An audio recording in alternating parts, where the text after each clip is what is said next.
Hi guys, my name is Nithi and welcome back to my channel.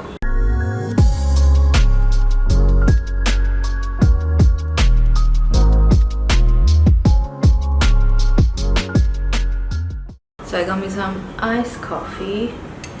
I make it at home.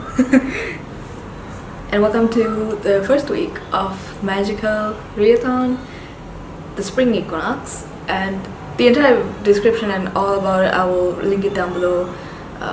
This readathon is hosted by G over at Book Roast, and I participated. I think this is my second time doing it, and this is the first time we're all doing it as like as a new world, as opposed to the original readathon, which was supposed to be the Harry Potter inspired one. So now it's like she created this own world, and I talked about it before as well because last year we did the magical readathon, which is when I read the Deobad trilogy, and that was like such a wonderful time. So me, Inosh, and Aisha were doing it again, and this vlog is the first week of the magical readathons where I read quite a few books. I didn't finish them all. I finished 2, and one of them is definitely a new favorite. So do check out the entire video, and I do go grocery shopping with my sister, and I do like a little grocery haul. So without further ado, it's a long video, so let's get right into it. Right, so the magical readathon has officially begun, and let me tell you about the books that I'm gonna read. I'm actually gonna read all of them with Aisha and Inosh. So just like last year, we're gonna buddy read all the prompts together, and we belong to. So we picked the Story Weavers Calling, and our guild is the Mind Walk Guild. I'll put her video down below so you can read all the guilds, and if you want to join, you're more than welcome to. So I'm always excited about it. So the prompts are now for the Story Weavers. I think we have 4 basically subjects to study if we want to pass the spring equinox. So it's inscription, art of illusion, psionics and divination, and law. So for art of illusion, we're gonna read 7 Days in June. Yeah, it's a romance novel, which is what we're gonna start with. And then we have the intimidating read. So I will show you the books as we read them. Now I don't have the physical copy for 7 Days in June, so I'm gonna read the ebook. And yeah, let's get started. Sorry if the excitement is not showing on my face, because I particularly don't talk about very, sad things that's going on in my life, because I don't want this space to be me just telling you about my problems. But this is not just for me, it's just something that the entire country is facing, and these nationwide power cuts, and there's no fuel, there's no gas, there's no diesel, there's no dollars in the country, so things are really bad. So it's just a lot on my mind as to, I've been like seeing so many videos on TikTok and YouTube and like just social media in general of how people are suffering. But this vlog is about books, so I am excited about the magical readathon, and it's definitely coming at a really good time because I just want to forget reality and just dive into a book and just live in stories forever. So I'm gonna start this, and I will update you in a few moments. So technically we're gonna read 1 book for 1 week, and then one of the prompts is like to read an intimidating book. So we picked like a really thick book, and we're gonna use like 2 weeks to read that one. So let's get started.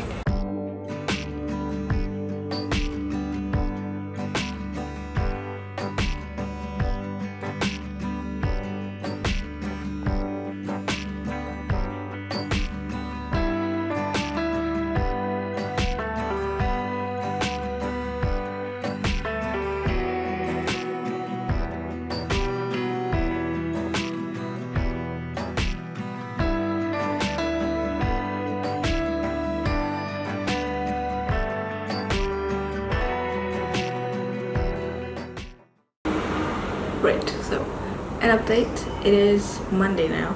Since the last clip, I think the last clip was on Friday or maybe Saturday, and I did say that things are really difficult right now for basically everybody in the country, and it was just like I was just so overwhelmed. Like for these past few days, it's overwhelmed and also kind of happy because of how people are rallying and how everybody's standing up for their rights.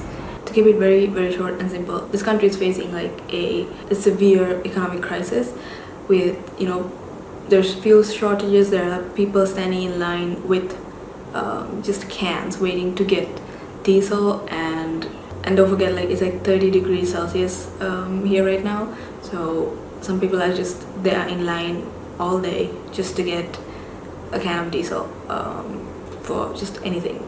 It's fuel, right? I don't have to explain how important fuel is and what an essential fuel is to everyday life. And then also there's no gas. Like there's a huge gas shortage which it's been there for like months now. Same with fuel. And there's diesel waiting at the docks. The government doesn't have any dollars to pay for it, to get it released. So even though we have it, we just can't use it. So, and the inflation is ridiculous. The rupee is close to like 300 right now while I'm filming this, and it's gonna change. Like it's been changing. It went from 225 to almost 300, less than I would say 3 weeks. So it's ridiculous. It's crazy, and there's no way that I can buy books online anymore. So I'm just gonna have to resort to ebooks and audiobooks and just read the ones that I already have. And there's a shortage of paper, so like students can't sit for exams because there's no paper to write it down, and there's a huge shortage of medicine. There are like 13-hour power cuts. I'm not joking. Okay? These are long ass power cuts. They're like happening. It's unbelievable.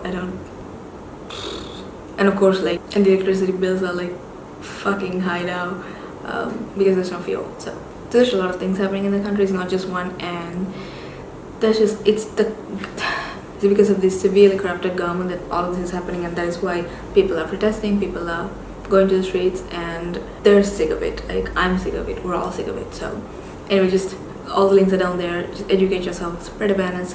But let's get back into the video so that I can talk about something that I like and something that's relatively happy.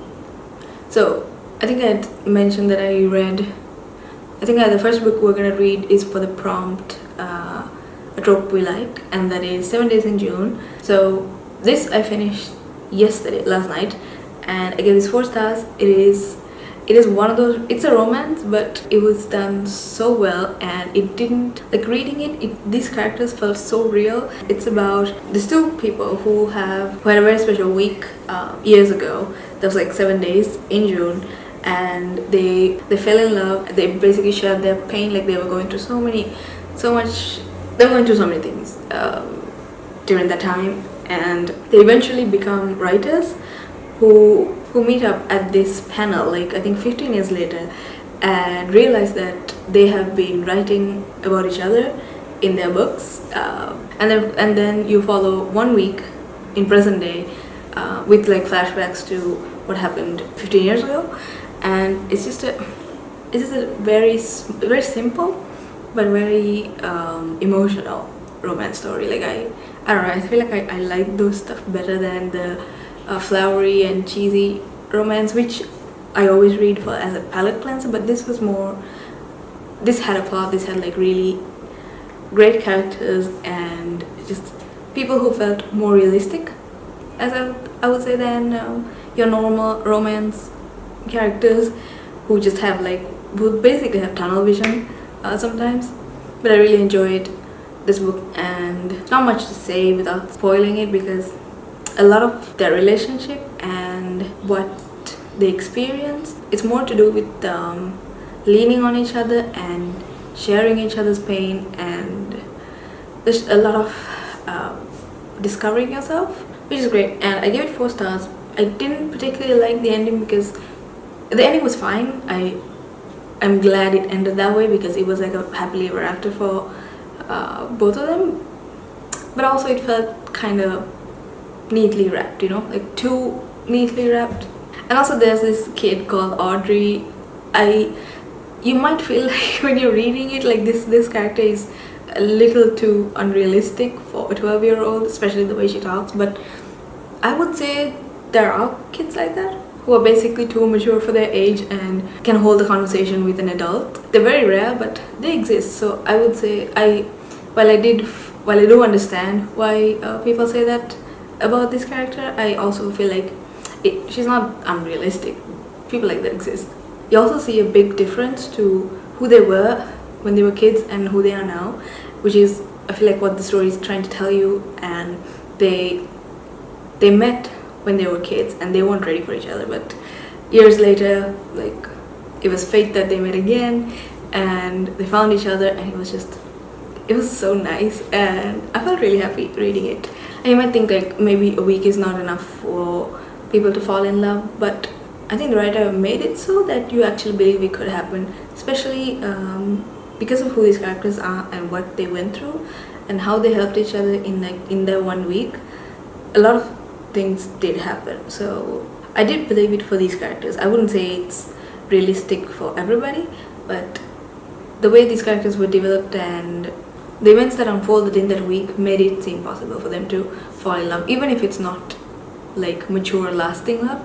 It did happen, and I really enjoyed it. I like how even in the present day it was only a week, so even though it was a happy ending for them within that week, we still don't know what's gonna happen, and there's no need for us to know, because this was a really tiny moment in their lives that the writer wanted to tell us, and I enjoyed it.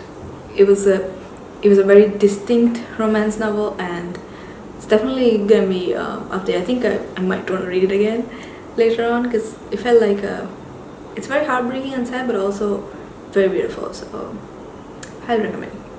Right, so for the next prompt, it is the mythology inspired one, and I can't remember the subject. I think it's law. I can't remember, but anyway, for that we're gonna read The Shadow of the Gods by John Gwynne. This I bought last year from Expo Graphics when we had that Bookstagrammers meetup, and haven't been able to get to it since then. But yeah, I'm guessing, I think this is what Enosh picked. Okay, yeah, this is a Norse inspired world, so Norse mythology. That is why I guess he picked it. Or was it me who picked it? I can't remember.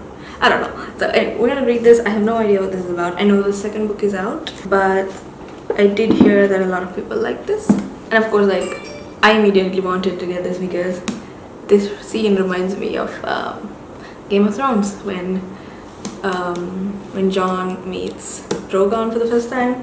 Felt very similar, so I really like this cover. Anyway, I'll get to this and I'll update you later. Hopefully I'll update you while I'm reading it and not after, but bear with me.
Hi guys, just a random comment. I've been listening to the podcast On Purpose by Jay Shetty, and the latest one is with Lily Singh, who I love, and I've been following her career for like, I don't know, since she was at her parents' house in her room, and I remember her moving to the basement, all of that. Like, I've been following her for a very long time, and she is a person who genuinely worked hard. She did not come from a famous family. She did not come from a well-known family. She made her success all on her own. She's incredible. I'm not a fan of her late night show. Everything else she has done is incredible, and I know a lot of the late night show was like, it wasn't on her hands. A lot of the decisions that had to be made. Anyway, regardless, that's not my point. I'm getting off track here, but what I'm trying to say is that I've followed her for a long time, and I'm a big fan of Lily, and I'm a big supporter.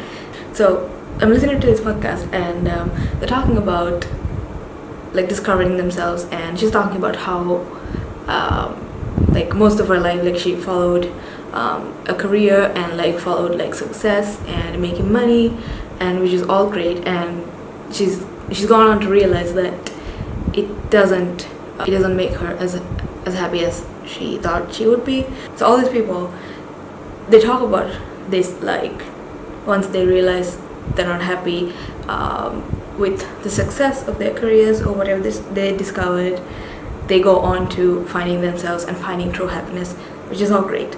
But I do see this pattern with a lot of people who talk about this, because all these people have money, right? They are successful, they have built a career for themselves, they no longer have to worry about where the next paycheck is coming, or whether they have to put food on the table, or how much the weekly budget is, what should I buy, or what has gone up in prices. So those things are no longer a concern to them because of their careers, because of how successful they are, because of how rich they are. So while it's great to talk about finding yourself and your identity, which is important, I get that, but this is something that one of my friends told me, which is very true, is that a lot of people, when they gain success, when they go to like the top of their field, or they achieve everything they want to achieve, she talks about how she's on like her 4th vision board, which is like incredible. I'm not even done with my first one, but what my friend was saying is that the more you go to the top, right, the harder it is for you to relate to the people at the bottom, right? You might feel like, okay, you might have the right intentions when you say that, like this is what this book made me realize, and this is what I hope the other people realize as well. All of that is wonderful. I hope people realize it and hope people read it. I'm still gonna buy the book, I'm still gonna support her, but it also made me think that, it's easy for you to say that money doesn't matter when you have it, but talking from experience and living in a country and going through an economic crisis, it's not that easy, right? It's not easy to say, and I don't think it's fair to say that, like you shouldn't work hard to earn money, or you shouldn't work hard to do this or do that, because it's not fair to say that, just understand that, finding yourself is more important than the value you give for money. Because I feel like money is important no matter what people say. I believe it. I've always believed it, and I will continue to believe it, because money can buy you happiness. Because when you think about it in like very simple terms, right, you can't live without food, and you need to pay for your food. Nobody's gonna give you like free food every single day, right? And you need electricity, you need your Wi-Fi to pay for your transport. So everything costs money, and while it's important to discover yourself and understand the values and all that is important, but it's also important to mention that for the people who don't have as much money as you, and who have to worry about where the next paycheck is coming, or when they're going to pay rent, or when they're going to pay their bills. So for those people, it's very important to have money, and that's important. So it's just something that I was thinking about, because even though they're talking about like all these things that they're discovering about themselves, it's a pattern that I've noticed even with what's his name, Baldoni. Justin Baldoni is Man Enough, and I like that book. I like what he's saying, and I feel like I'm not the target audience for that, but still what he was saying, and all that made sense. But also don't forget that you're coming from a privileged background where you don't have to worry about the normal things in life, which a lot of people have to worry about. Having said that, I do want to mention that I did check out Lily's book. It's only, I think it's only $15 on Blackwell's, which is like 5,000 bucks. And I was just going through my wish list today and checking how, because the rupee has depreciated so much now, it's about 300 rupees now, for $1. So that's, like I said before early in this vlog, I can't afford to buy books anymore, and the books that I was looking at, basically all of them are like above 10,000 rupees, and I don't earn enough to spend that much on books. So but I did see that Lily's book, which is a hardback, it's only 5,000 rupees compared to like these hardbacks that I was looking at before. So I do want to say that I do appreciate her, because she did mention that she made the book accessible and affordable to basically everybody in the world, and she stuck to her word. It's true. And if you look at all these stores that's selling the book, it is cheaper. So if you want, you can buy it, you can read it. Just something that I've been thinking about while I was listening to it, and none of my friends are awake at this time to talk about it, so I'm telling you now.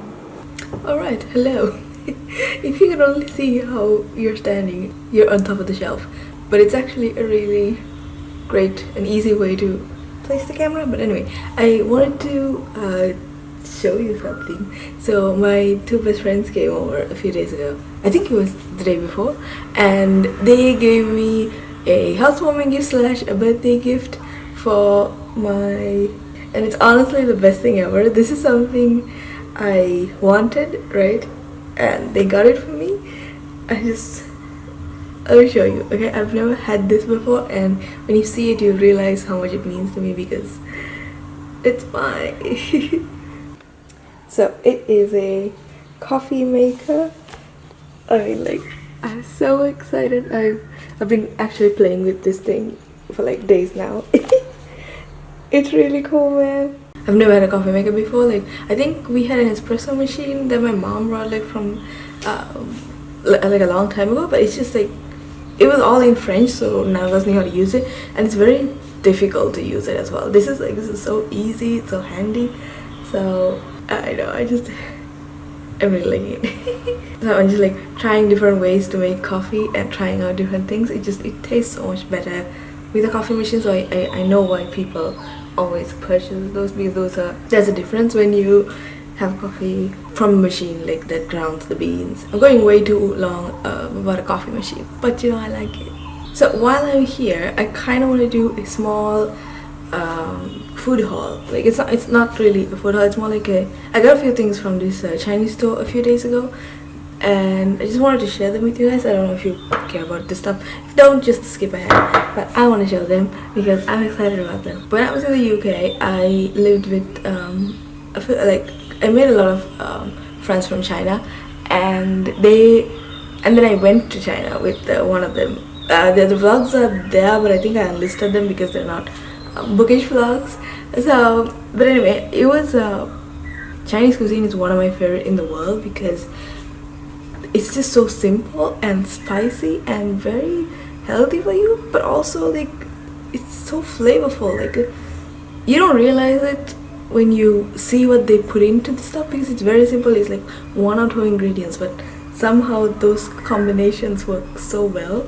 And they have a lot of chili oils, they have a lot of chili paste, and unlike our stuff, which is made from like garbage and it's not good for you, these are like made from natural ingredients, like good ingredients, and yeah, it's a staple in their household. So a lot of times when I cook, I've started to use them, and it's actually been pretty great. So if you can, it is expensive, but these things will last for a long time. Especially like this one. I got this chili oil, and it was $6.20, I think. So it's a bit expensive, but this can last for a long time because you only need like literally maybe like a teaspoon of this into your, like whatever you make, like chicken curries or your noodles and your fried rice, whatever it is. you can put a little bit of this and it's really spicy, so to be careful. And they also got this other one. This is a very popular thing that they put in their food. You can put this for anything. This will replace your chili paste. I would do like different variations of this. And then I love my noodles, so I got this, and these. So these are like 3 different kinds of like spicy ramen. Instead of ordering it online, I just make it at home, and it's so much better. So that's the mini haul. I didn't get a lot. This was a lot. I also have this at home. Like from the last time I went, this is a beef. It's like a beef paste, I would say. I honestly don't know the names of this. I know that this is beef.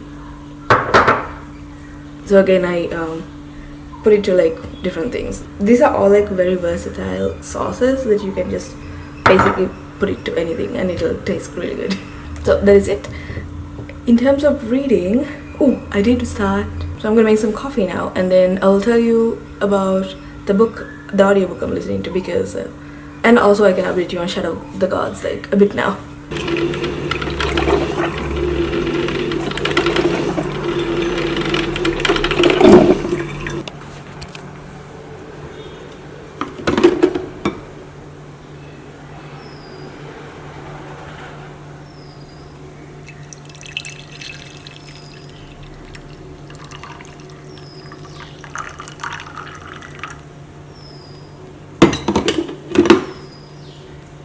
Right, so Shadow of the Gods, let's talk about it. So I'm about 86 pages in, and I'm on chapter 10 right now. This book it's high fantasy, it's very brutal, and reminds me a lot of Game of Thrones in that sense, but I would say not as complicated so far. There's a lot of world building and then character introductions in like the first 10 chapters, but you get the hang of it as it goes on, so you don't have to be concerned that you're not getting what's happening, because you will eventually get it. Because the first few chapters I was like, okay, what is going on? I have no idea who these people are. I only knew that there were 3 different perspectives because it says so on the chapter. I'm getting the hang of it as I'm reading it. So far, what I've gathered is this is a world. The time before this story, there were gods who fought against each other, and they basically massacred the entire earth, ruined it for everybody that is to come after them. Now the gods have vanished now, or they've disappeared, or they've killed each other, and they're gone now. And the people who came after that are basically living with the consequences of what happened in those wars. So we follow 3 different perspectives. So one is a thrall, and the other one is a mother who lives in like the remote area of one of the towns, I would say, and they live on like the mountains with she lives on the mountains with her husband and her child.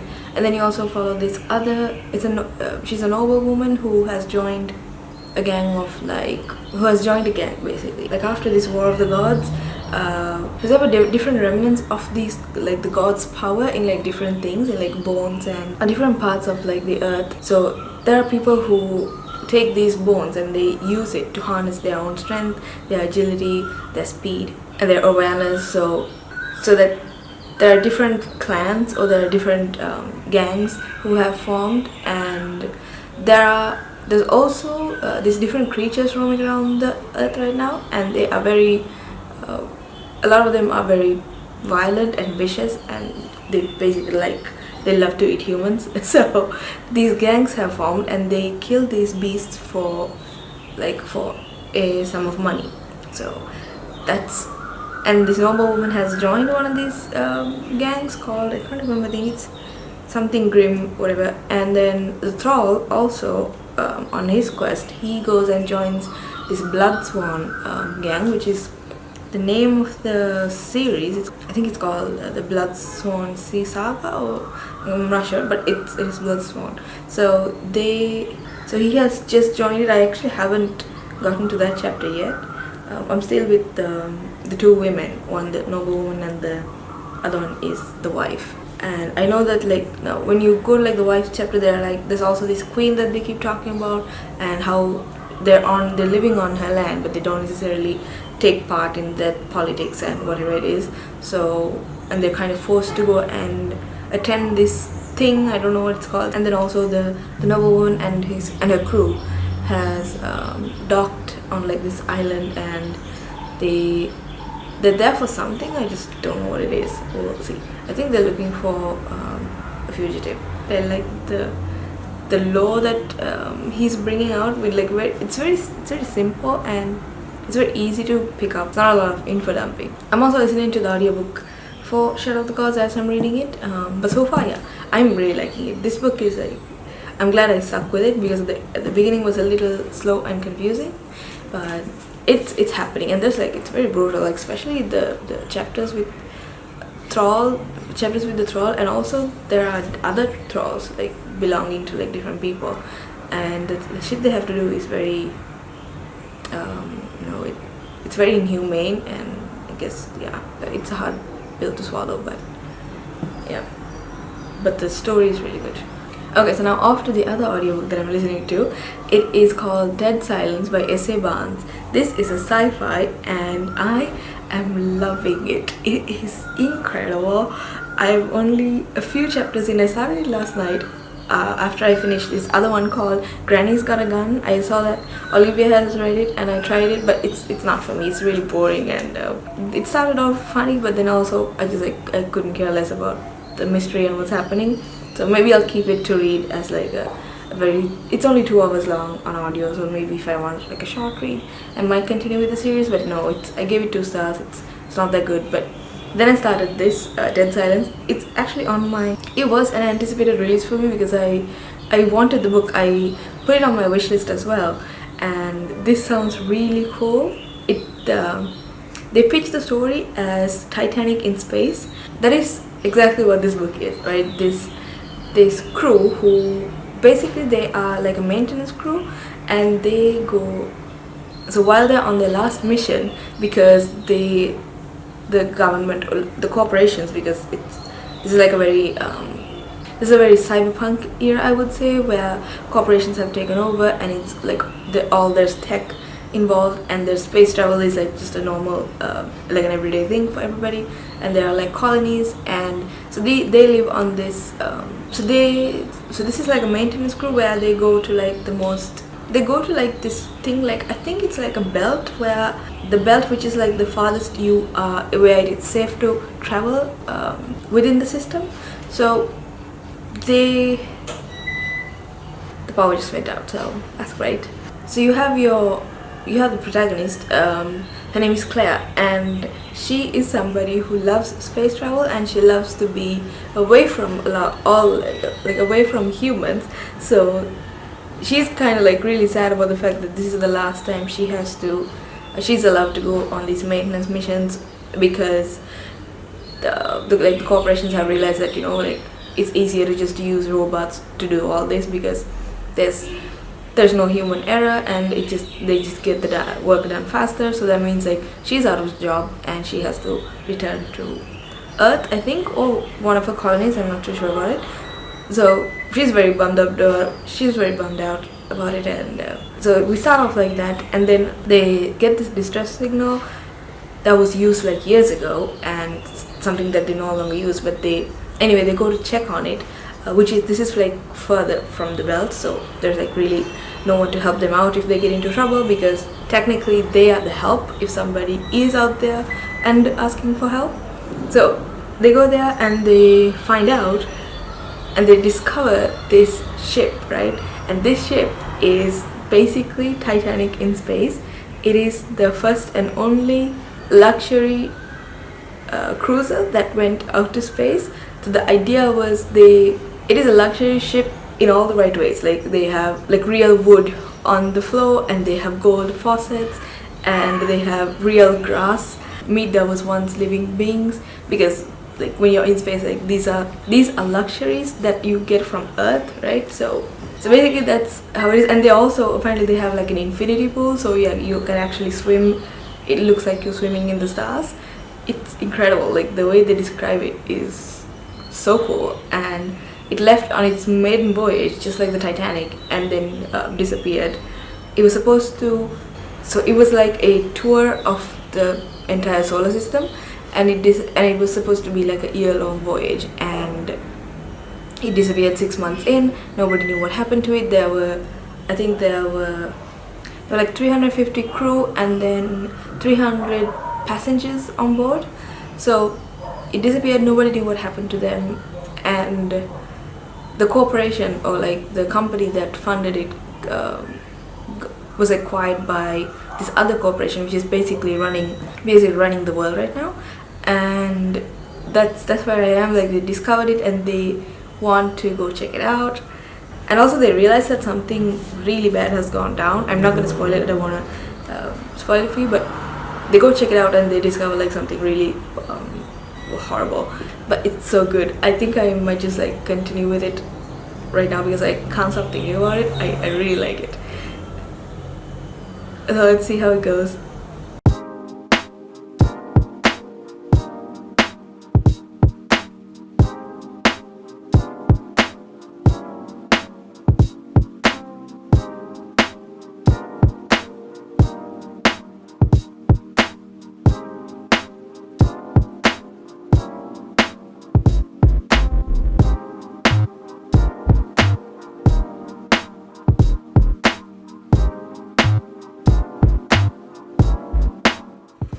Hi guys, so it is Saturday. We just did our weekly grocery shop, as you saw, and this is very new to me. I haven't done this before, so but I love watching grocery hauls. I don't know if you guys the same. If it's not, you can skip over this part, but I always enjoy them, so kind of wanted to do one.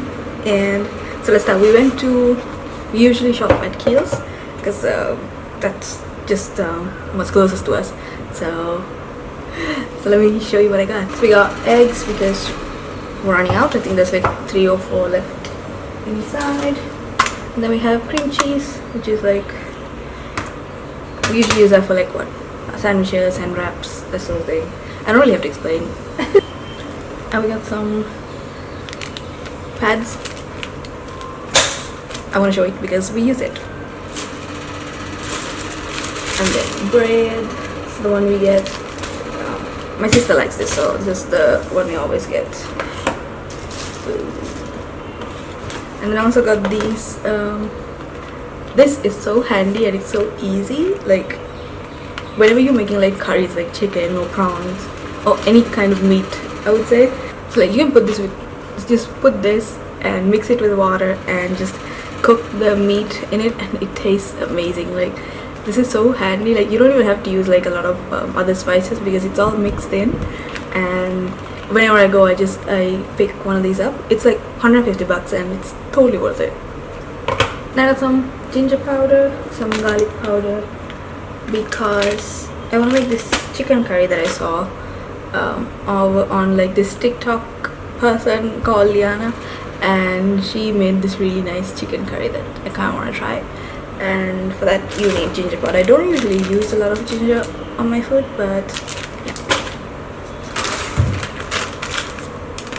I got some curry powder and turmeric because this stuff is running out and you can't find it everywhere these days, you know, because of everything that's going on. So whenever I see it, I just buy one and keep it. I got some coconut milk powder for like basic curries and stuff. And I found this mini cookie pack. I've never tried this before, so I wanted to get it and try it. I would say this is the equivalent of like a Chips Ahoy, and this is a more affordable one, and it has a lot, so I want to try it out.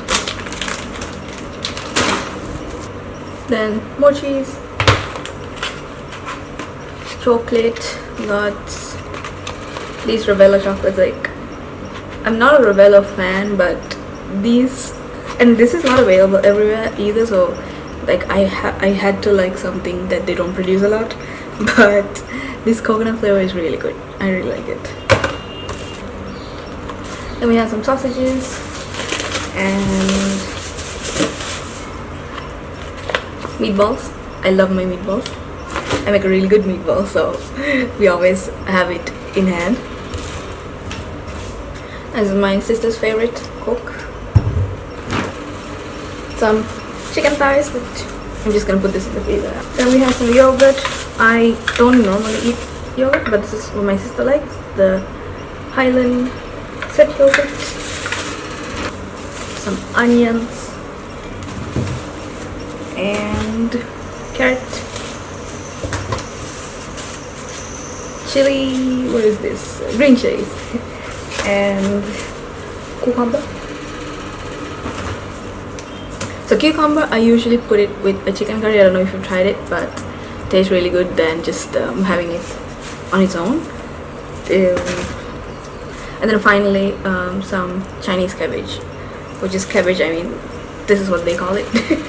Chinese cabbage. So yeah, that's the haul. I hope you liked it. I'm just gonna put these away, and I want to talk about like Dead Silence, the audiobook that I was listening to. I finished it. I'll talk to you about it after I put this away.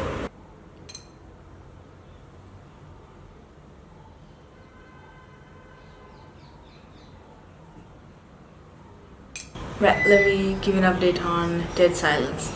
I finished it in one day, basically 24 hours, and I could not put it down.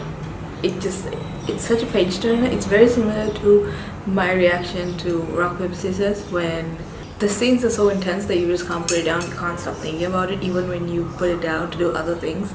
So, and I was listening, I had the audiobook like in my ear like basically every hour and just listening to it. It's not scary per se, right? It is sci-fi horror, but it's not scary, so it's very intense, and especially what goes on inside the ship once they board. And there's like towards the end of the book, there's something that I didn't see coming. I'm glad that the writer included that part of it, because the main character is like basically narrating what happened when they first discovered the ship, and then something happens towards the end of it that prompts her to make a decision that even I was like screaming in my head, like, you know, don't do it. Why would you want to do that again? Why would you want to put yourself through that again? But it's basically like not her choice. She kind of has to do it. So the plot is amazing. It's honestly one of the best sci-fi horror that I've ever read, and they stick to the original premise, and it's all like they never waver, right? So you don't have any filler content. Everything is relevant to the story, so you kind of have to pay attention. And in terms of the characters, the main character is like very likable. She's very intriguing, very interesting, and she's not your like morally good character, right? Like she does questionable things, and well, she is justified because like she has this one goal of like starting her own transport company, and she will do anything to make it happen, which is kind of what puts everybody in danger in the beginning. And the rest of the characters are basically, they're not very individualistic. They're more like they're her crew members, right? So having them there kind of enhances her character as opposed to like the individual ones. But I didn't really mind it, because it's very hard to focus on one, like all these characters, when there's so much going on at the same time. So I really enjoy it. It's definitely 5 stars. It's like 100 stars. I will recommend this to anybody and everybody. Just like Rock Paper Scissors.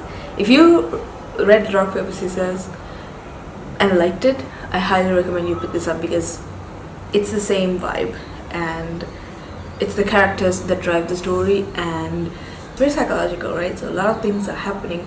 The ship is basically haunted, so there's sort of like an unreliable narrative aspect to it as well, because while they're in the ship, this is through like this is first person perspective, so the main character, she becomes unreliable at times because even she doesn't know what's real and what's not. So it's intense, it's really great. I'm definitely gonna read it again. And Shadow of the Gods, I haven't really picked it up since then, because I started reading Four Aunties and a Wedding with Inosh, and it's good. It's really good. I'll talk about it more in my next week's video, because I need to wrap this up and edit it and put it up, because it's late. Because this is already the second week of the Magical Readathon, so I'll talk about that book and more Shadow of the Gods because I plan to finish it this week. I hope you like this video. I hope you like the grocery haul that I included, which is something new I've never done before. So let me know if you like it or if you want me to do more. Also, again, don't forget, I will leave links down below where you can help out with the economic crisis that's going on in our country. There are so many ways that you can donate, because like a simple dollar can go a long way, and about like $10 can feed an entire family. So it would be really helpful if you guys can help out. I will leave all the links down below, and hopefully this will be over very soon. If you like this video, give it a thumbs up. Thank you so much for watching till the end. If you want to see more content, just subscribe. I make new videos every Saturday and the occasional video on Wednesday. And until then, have a great time wherever you are, and I will see you soon with a new video.